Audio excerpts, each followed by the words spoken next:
Vous voulez pouvoir réutiliser vos vidéos dans de futurs montages, mais ça prend de la place de backuper des projets en entier et ouvrir 15 projets pour monter un making-of.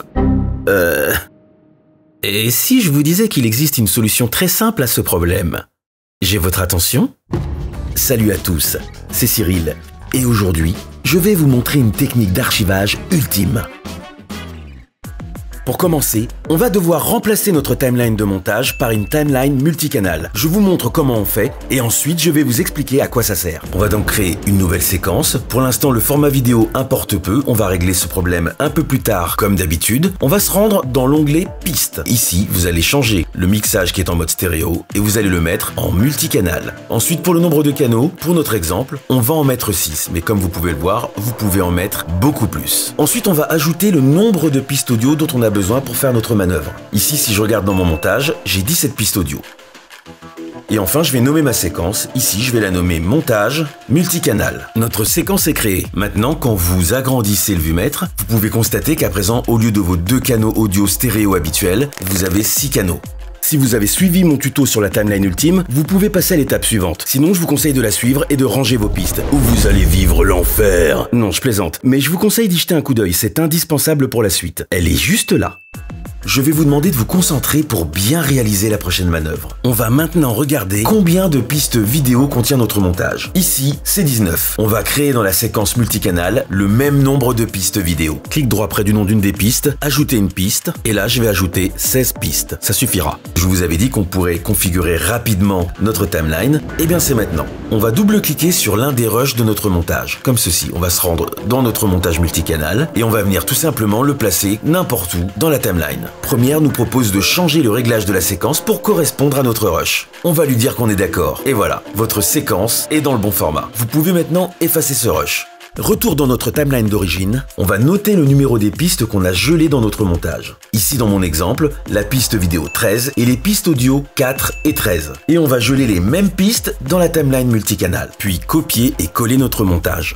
Voilà, nos deux timelines sont identiques, ou presque. Si je me rends dans ma timeline d'origine, je me rends compte que j'avais mis des effets dans mes pistes audio. Je vais donc faire un clic droit, copier les effets de piste, me rendre dans mon montage multicanal et coller les effets de piste. Et je vais faire ça pour toutes les pistes concernées. Voilà, vous allez maintenant retirer tous les textes et titres présents dans votre vidéo. Pour cela, vous n'avez qu'à muter les pistes concernées vu que la timeline est rangée parfaitement, n'est-ce pas? Alors pourquoi on fait ça? Eh bien simplement parce que lorsqu'on prépare une VI, on livre les titres à part. Bonne réponse. Il s'agit souvent d'un projet After Effects. Et c'est maintenant qu'arrive la magie. On va rediriger manuellement le son présent dans nos pistes audio vers des canaux de sortie dédiés. Dans les canaux 1 et 2, nous aurons la voix off, en 3 et 4, le sound design, et en 5 et 6, la musique. Pour l'instant, si je fais une lecture, fais des proxys, vous allez me dire. À la création du projet, vous importez votre dossier avec vos rushs.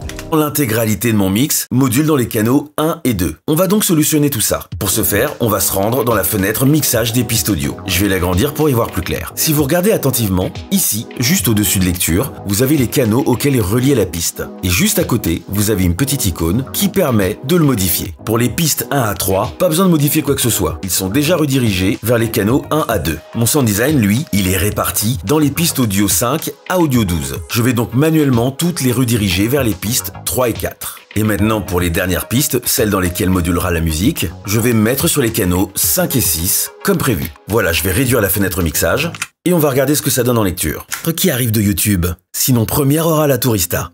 Alors, comme vous pouvez vous en rendre compte, tout a l'air de moduler parfaitement, par contre, à l'audio, je n'entends que la voix off. On va donc solutionner ça. Je me rends à nouveau dans la fenêtre mixage des pistes audio, et sur le dernier bus, celui qui correspond au master, je vais juste activer ici, contrôler tous les canaux. Je réduis la fenêtre, et maintenant, quand je fais lecture, pas de format exotique. Ça veut dire pas de MP3 ou de MP4 qui arrive de YouTube. Sinon, première aura la tourista. Et voilà, on va enfin pouvoir passer à la dernière étape, l'export. Tout d'abord, on va lister vos besoins. Vous devez archiver une vidéo sans perte de qualité. Elle doit pouvoir être traduite pour en faire des versions en langue étrangère et permettre de retravailler l'audio pour faire des transitions ou couper la vidéo où bon vous semble sans être handicapé par la présence de musique ou de sound design. Il vous faut donc un export multicanal qui va conserver les réglages que nous venons de faire. Je vais donc vous faire une ordonnance pour du Apple ProRes MXF OP1A.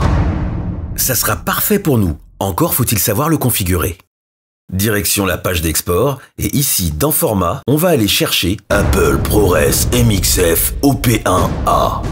Ensuite, le format de codec. Moi, je prends ici pour l'exemple du ProRes HQ. Enfin, on se rend dans l'onglet Audio où on va vérifier qu'on a assez de canaux audio pour notre export. Ici, il est sur 2 canaux. Je vais le mettre sur 6, comme pour notre projet. Et enfin, la chose la plus importante de ce tuto. N'oubliez pas de cocher la case piste mono distincte, comme ceci. On choisit où on veut mettre notre export et il n'y a plus qu'à exporter.